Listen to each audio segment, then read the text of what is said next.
Hello, everybody. You're welcome to yet another edition of All Things Goodness. My name is Goodness, and I just want to say thank you to everybody who has been engaging, who have subscribed to our channel.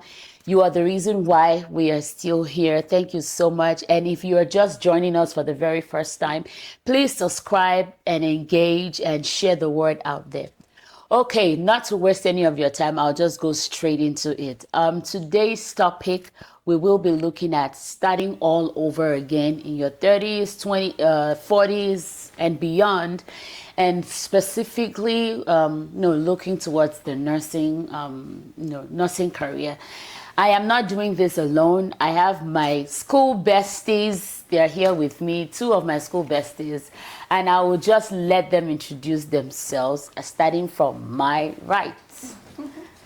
Hello, my name is Zainab. I am in nursing school with Goodness. Yep. We actually met there, and she's a very good friend of mine. Aww. And on my left is...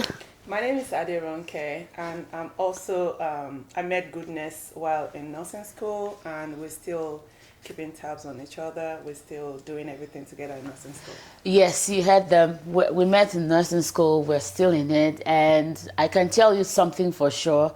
You cannot survive nursing school doing it all by yourself. No. And somehow, God just led me to the best of ladies. They are the best friends anybody can have in nursing school because we hold each other accountable. These are grounded people. Okay, so we'll just get into it. My first question for you guys today is, why do you think, I'll start with you, Aderonke. Why do you think many people feel afraid to start all over, especially older adults like in 30s, 40s, 50s? Why do you think people are so afraid to start all over, or maybe have like a career shift? For me, it might not be like general because people are different and we tend to do things differently. But maybe one of the reasons why is maybe they're scared of failing, and probably they also have people depending on them because going to school, you have a lot of things to sacrifice. You might not be able to work full time. You might not be able to afford the things you would normally afford. So maybe that could also contribute to the fact that people are scared to start all over again or shift career. So yeah, I think and also you having people who look up to you, you don't want them to feel like, oh, you're not doing it right. You're scared that you won't be able to make it through. I just feel there might be a lot of other reasons why some people would not want to make that change. Okay. Zainab, over to you. Why do you think a lot of people are afraid to start all over? For me, I would say people are already set in their ways. Exactly. Once you're in your 30s, 40s, you probably have a career, you have something you're doing. It might not be what you want, but you're already used to it. It's more like an habit, and it's hard to break habits. It's hard to break, to make changes. So I would say that's like a major reason why people find it hard, and the fact also that people have responsibilities at that age. There's no spontaneity like when you were in your teens or like when you were in your 20s. So I would say that's a major reason. There's responsibilities you need to consider. You probably have spouse, you have children, so you cannot just get up and go. So that's a major reason. Okay. Do you think fear of what will people say? How will society perceive me, like how I may feel? What do you think that could also be a reason? It could be. It could be a reason because, especially if your first career path wasn't what you hoped for, or you didn't have any fulfillment, and especially from the part of the country we come from, we don't. There's no. Most of us don't we don't. We're not really comfortable speaking out about our daily lives. So some people might and sometimes when you don't have people to share your ideas Yeah. with. You just, isolate, and you think that's the only way you can help yourself. But so I feel, some people might not be fulfilled at what they do, and they want to have that career change, and because they don't have anybody to talk to, they just feel that, oh, they cannot take the next step. Yeah. So it could be. Yeah, do you think society people are afraid of like what people will say, that keeps them also from launching out? Yeah, like Ronka said, it could be that, it can be a possibility, but I would think in your 30s and 40s, you kind of worry less about what people will Are you say. sure? So I think some people still do. Well, that's why I said personally for me, Yeah. I think at that age, you kind of worry less about what people will say. But it can be a possibility as well. Yeah, because I've met people who say,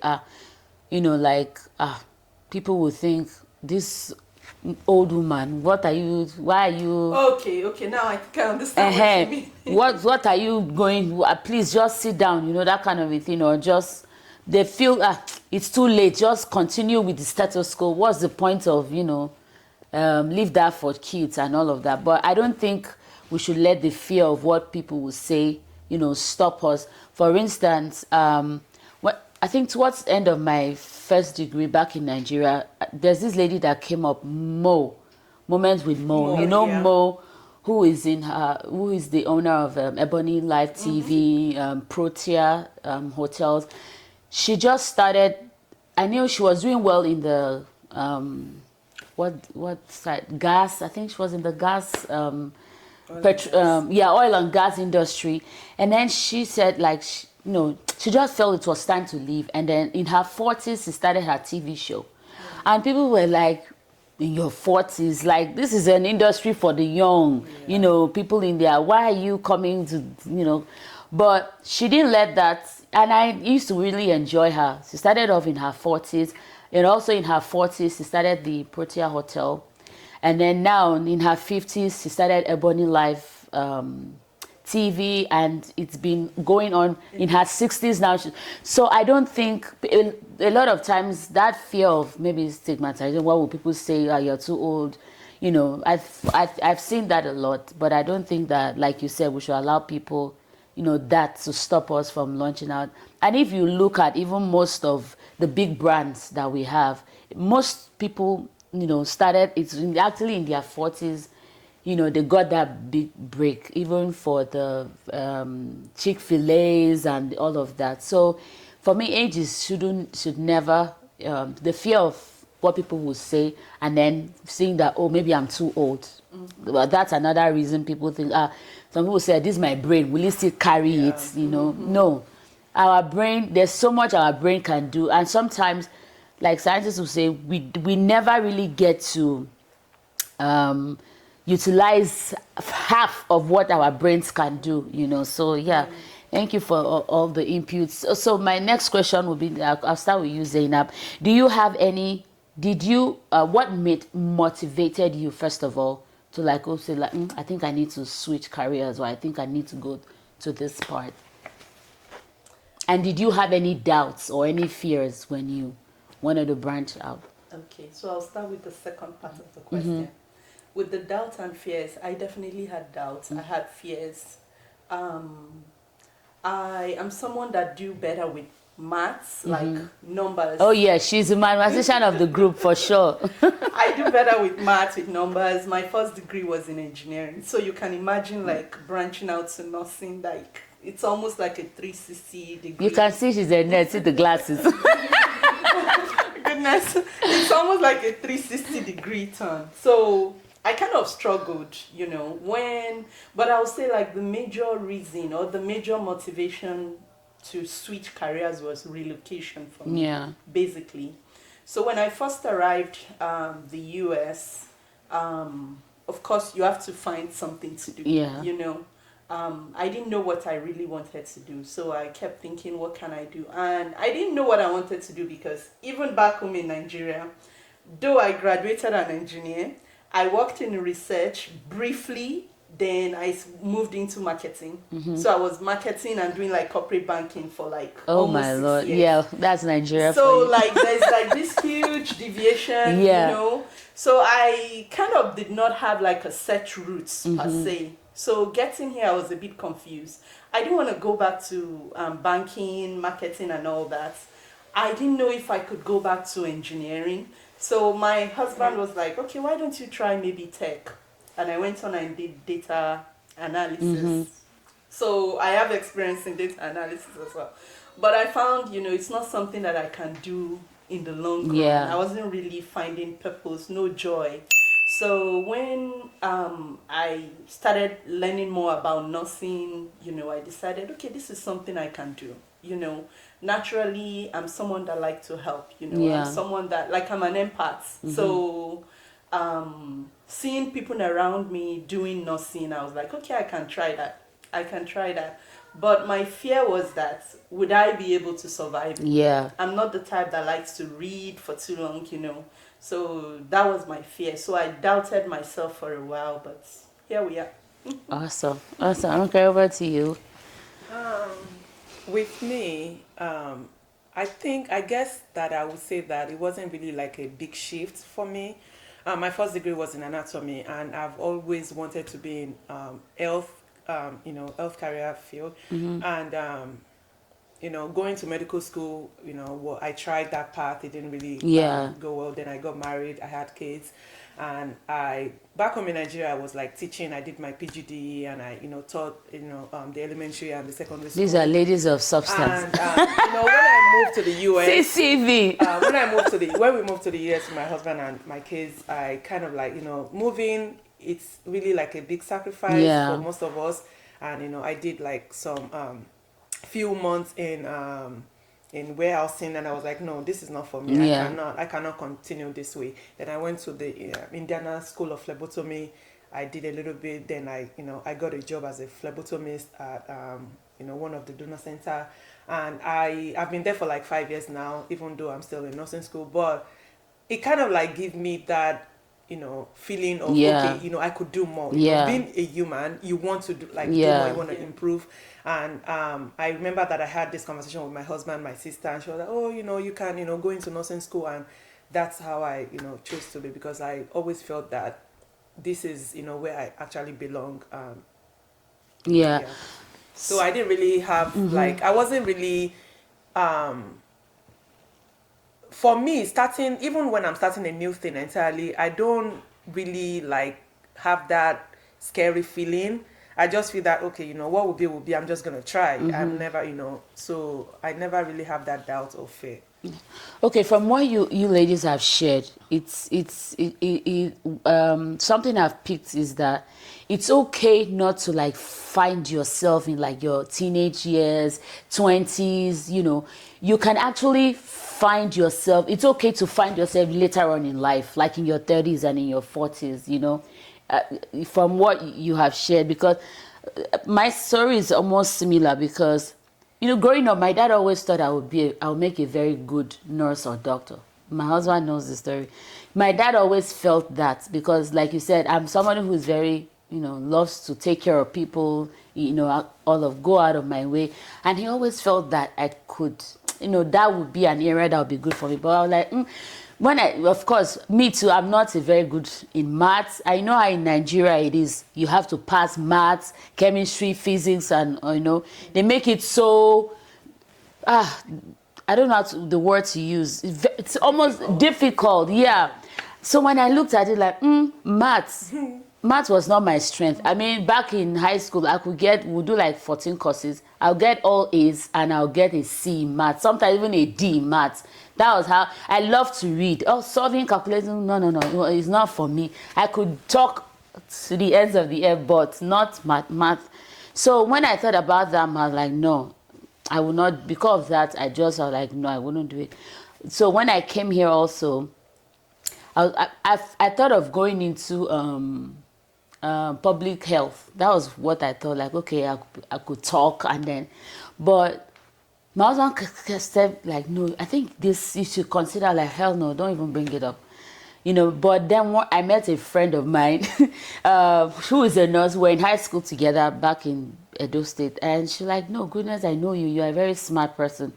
I think you should think of. So she now put me through like, oh, you don't have to do maths, and all of that. I don't think So she explained what the accelerator process is, and when I looked at it, I'm like, okay, it's something I think I can do. Although there was that fear also, of how will I combine family, children, work, blah blah blah. But so far so good. It's been great. So it's okay to have fears, but never allow the fears to stop you, from launching out. All right. I hope you're enjoying yourselves as much as I am. I hope the insights they're sharing is making sense and motivating you also to step out there and not allow any fear to keep you down. Okay, Ronka, over to you. My next question is, what are some of the biggest challenges you faced going through nursing school as an adult learner, and how have you been overcoming them?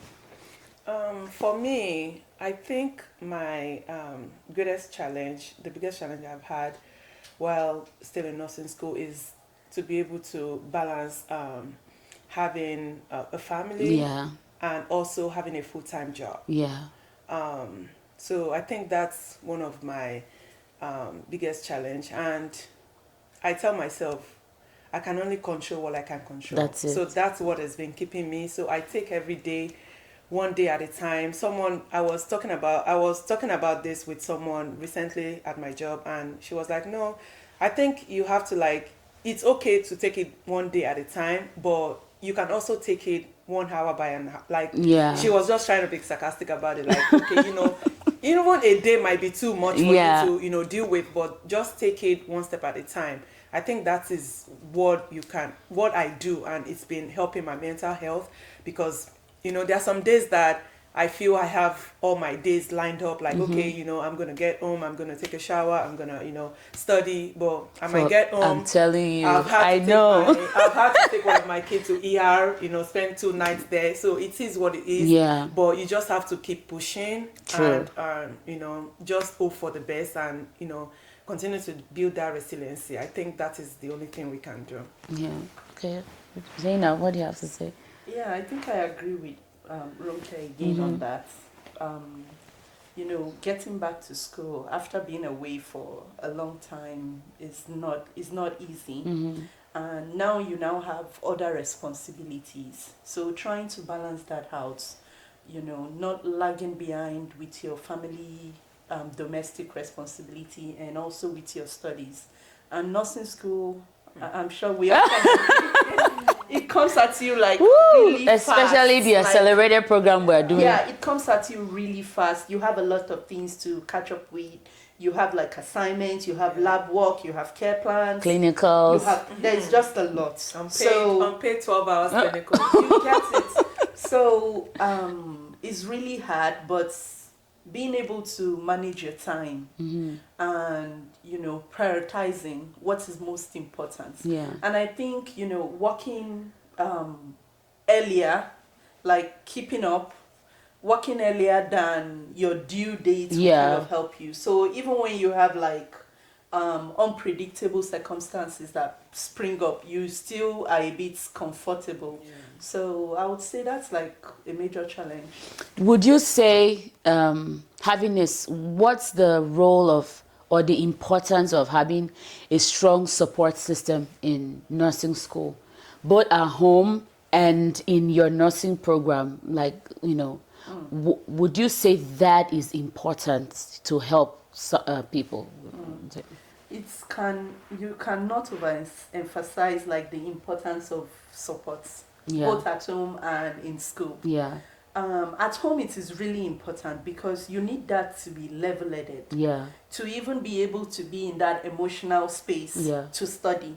If you don't have that support, it's going to be really hard. Some people still do it. I'm not saying, the human mind is you cannot comprehend. We can do a lot of things under a lot of situations, but ideally you need that support at home. Is very important. Then in school as well, we're able to remind ourselves, have you done this assignment?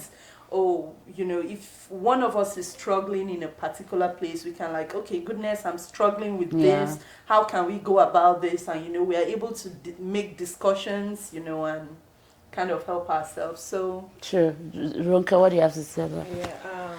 Yeah, like she said, Zainab said, you cannot, you have to have that support system. So sometimes for me, I try not to like complain, because sometimes I feel like I complain, but at the same time I feel like I'm not supposed to complain, because having 4 kids is a lot, but I'm not doing it by myself. And my husband, is really been helping. I don't know, I probably would still might be able to do what I'm doing now even if I don't have him. But it's also good to also have somebody that is always there for you. And there are some days that I don't even know what my kids eat. I'm telling you, it's been that bad that I have to just prioritize what I needed to do at that moment. And it always step up for to bridge that the gap. Because he's not even someone that likes to cook, but he's been really doing a lot of things. So, shout out to Ronka's husband. He's really I'm grateful for that. And at the same time, being in nursing school, you cannot just be a one man. For me, I feel that I'm a one man person. Like I would try to study myself, but nursing school is a little bit different. You really need those people to support you. Even you're not going to be the only one in your clinicals. You have people that you are going to have clinicals with, and also having that study group that it's like it's like we Nigerians, and we form this because we understand each other. So it's easy for us to be able to like go through the contents, and sometimes we go to the library ourselves. Even when I don't feel like reading, even when I don't feel like studying, I have one of you guys to be like, okay, is anybody up for discussion today? And it's really helpful. And sometimes we have like Zainab will send those audio, and be like, oh, ladies, try to like listen to this while you drive. Because those things help. Those, you cannot just do it all by yourself. You need people that support you, and also like make you accountable for what you're doing. I mean, you ladies have said it all. Supports. I'll just add, just lend my voice to what you've said. Support system is really important, because, like, for instance, clinicals. Like my clinicals now are on Tuesdays. I have to leave the house like 5:30 in the morning. If I don't have that support system, like who would get the kids ready for school, So my husband does that, he has to step up, and he's been doing that. Shout out to in fact, all our husbands have really been amazing, So if I don't have that, then that will be really disastrous, And then even like you said, sometimes you don't even know what your kids eat. There are some days like for 2 weeks, I can't even cook, like say cook, but, and it's not that you don't want to, but it's just the demands of that school at that time. You can't even have the time, But thank God for good spouses who are able to, step up. And then coming back to nursing school itself, like I couldn't have thanked God for a better, group of friends. There was a day, because I'm not good with maths, I say it again. And then for fundamentals, you have to pass dosage calculation. There was the first time I took dosage calculation, I didn't pass it. And if you don't pass dosage calculation, you can't pass maths in your clinicals. I didn't pass it because not that I failed. Okay, it's 20 questions. You have to have at least 19 to be passed. So I got 18 over 20. So it's not like I failed, but there's just the cutoff. So I had 18, and I remember I was sitting in one of the nursing lounge, and then Zainab called me like, "Girl, how far?" In fact, talking about it, I'm even almost getting emotional. And she's like, "How far?" I said, "I got 18," and she just started encouraging. And at that point, I just broke down. Like I didn't care who was there. I just started crying. I was just bawling myself. Like at that point, like who even said? But she really encouraged me. Like, no, you can do this. 18. If you can get 18, then you can get 19. You can get 20. And then she was like, okay, what we're going to do is we're going to be studying together, because she is really good with math. And then she started helping me. We'll study would do together. Give me problems, I'll solve. And I got it. And now it's like, when we now did dosage in the other classes, what was it? The med-surg one. I didn't, there was no dosage calculation stuff I feel, because the way she explained it was so easy for me to understand, you know. And then Ronke, on the other hand, also, she's the research mistress. She has all the how do I say it, the where to put, you know. She has all the, she knows where the apps that you should put. In fact, you are the one that introduced me to the LLM notes. Someone introduced me to LLM. I think you LLM. Introduced me to it, you know, because I saw she has this special book. She behaves like a where she does all the PowerPoint and prints them into a. So I'm like, how did you get yours? She was like, oh, it's LM notes, do it like so. I went in. So just having people, not just any kind of person, people who are serious, because there are some people in nursing school, they are not serious, but you have to be able to be very conscious of the group of people who are serious, have the same vision as you, like, we have to graduate. Yeah. And you know, when we got into nursing school the first time, you know, you're still trying to study people to know who is who. The first set of like people I was friends with, I noticed there was a particular girl who, you know, she puts herself like the leader, but she had this bad energy where if someone was, you know, really intelligent, like all those cohorts, is it Tahots? What's that stuff we do in questions? Tahots questions in class, and people who would get it right, the first three, she would just like be bad mouthing them and all. I'm like, no. This is not the right spirit. If somebody is intelligent, good, you should be, you know, get close to them to see what they are doing right and not. So I had to just distance myself from that. So you have to study people also to be able to know who fits into your circle that will take you to where you're going. All right. Oh, it's been an interesting talk.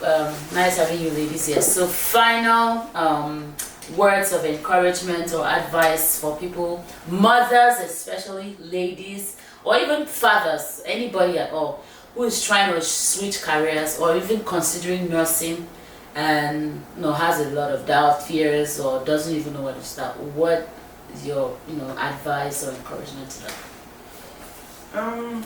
My advice would be that don't be scared. It's, you know, sometimes even if we fail, it's still part of growing. It's still part of, as long as you learn from, you know, your mistakes, or you learn from your failure and you move on, and don't be hard on yourself.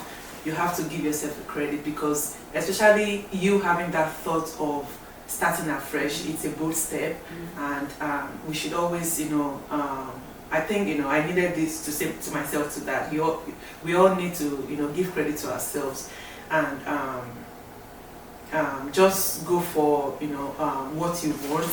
Most of us, our first degree is not necessarily what we really wanted. You know, especially coming from, you know, Africa, most of us, you know, we probably just went through with our first degree because of what our parents wanted for us. But, you know, being in your 30s, I feel that at that point you know what you want, you know where your passion is. It's not just about money, it's about fulfillment, it's about what actually will make you happy.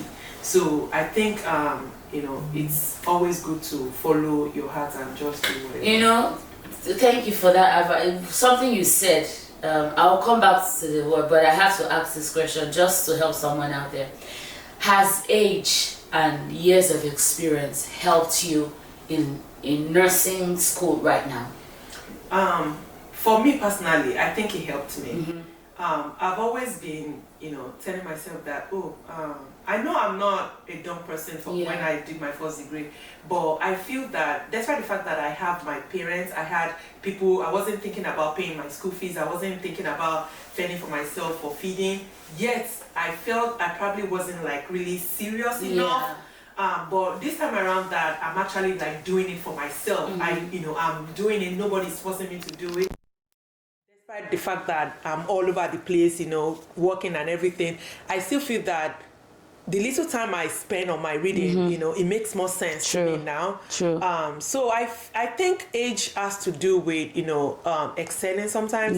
And hopefully, I what I'm going through now is, it would be like, if I had to tell my younger self, I wouldn't really rush anyone to go for their first degree. It's okay to take that gap even after you, I'm even, I'm talking to like anyone that has not even had their first degree. I have some people who be like, oh, I want to take a gap year. It's okay, even after high school. You should know what you actually wanted to do. I think maturity, helps you with excelling sometimes. True. And I think for me, it kind of like helped me a lot. I'm more, matured. I know what I want. I can prioritize my time. I know what I need to like turn away from, like, do at the right time. So I think it really helps. Awesome. Before your final words, can you answer that question? Has age and years of experience helped? Is it helping you? Yes. So that would probably be like the advantage of the age as well, because you've had like experiences in life, and those experiences are now a part of you, and you're able to like draw from those experiences to apply to what you're doing right now. So age has definitely helped, like I mentioned. Now you know what you need to do. No one is forcing you to do those things. You just know you have to do it. So you make time for it. You have more experience with prioritizing. So you're able to prioritize better. You're able to, just give attention to what is most important. So that's true. Because sometimes I even hear like our instructor, they say like, the accelerated people, I loved, like, you guys work better, you work together more, you deliver more, than, most students in the traditional aspect. So for me too, I think age has, because there were some concepts that were introduced to me, like in my maybe university or high school days, that I found it hard to understand, but having them say that again now, like, oh, this is what they meant. And then apart from that, also having like given birth, also there are some things that they were teaching, like, I'm like, okay, as a mom who just gave Deb there, it didn't make sense, but now everything, like, the picture is clearer. And then, like you both said, there's prioritization. You know what's important now. I cannot have a test tomorrow, I'm going to watch a movie. I know that, girl, you're shooting yourself on the leg. So I get to it, So it's very important. The age it's an advantage. So don't So your final words, Zainab. So my final word would be to just encourage anyone that is still trying to make that decision. Even if it's not nursing, whatever it is, that you're trying to do, just go ahead and do it. Even if you're not sure. Like, I think I heard someone say recently, I can't remember where I heard it, said, like, do it afraid. Exactly. You don't have to have everything figured out. That's true. Like, just start. Start.